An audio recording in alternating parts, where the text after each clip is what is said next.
about it. Like the first few months, it's still there. It's still there. When that music hits and you go on air, and imagine, put yourself in my shoes for a second. You're a broadcaster, right? You're in that chair. The lights come on, the pyro hits, and your Roman comes out, and you're go, and you've got the greatest of all time to many people, Michael Cole, next to you. It's an intimidating environment, but I do think it's an incredibly privileged position to be in. I'm very, very grateful and extremely lucky that they've said to me, okay, we're giving you a go.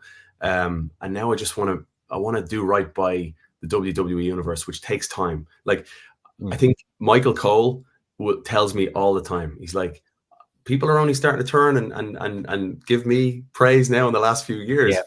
For 20 years, they hated me, and it's just something that he's a genius at what he does. And if you're not recognizing the storytelling ability of Michael Cole and the pacing throughout matches and how he makes you feel, you gotta open your eyes a little bit. He's so good at what he does.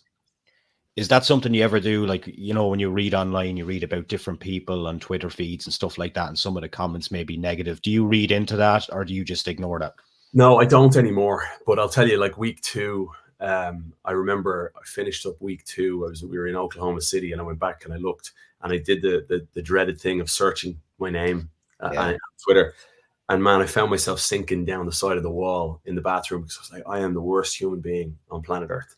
And I get it. Like, fans are either going to hate you, they're going to love you, they're going to like you, they're going to think you're meh. Whatever it is, you elicit emotions when you're sitting in that chair, and they have to hear your voice, or they want to hear your voice. And it's just one of those things that you've just got to keep going.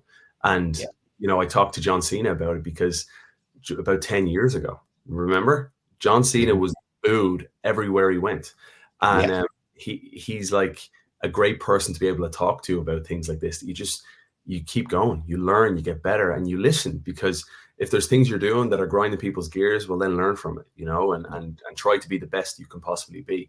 But it takes time. I remember Michael Cole saying that it took him 12 years. He said this on the After the Bell podcast with Corey years ago, and I listened back to it, and he said, it took me 12 years to feel like I had a handle on this show.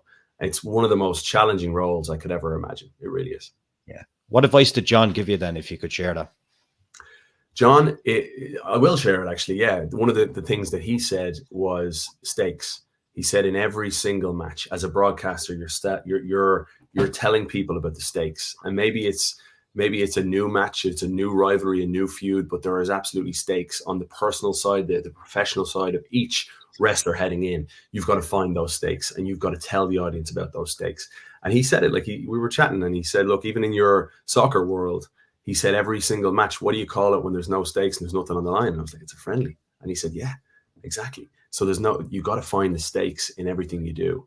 And I love that advice. Yeah, that's really cool. Really cool.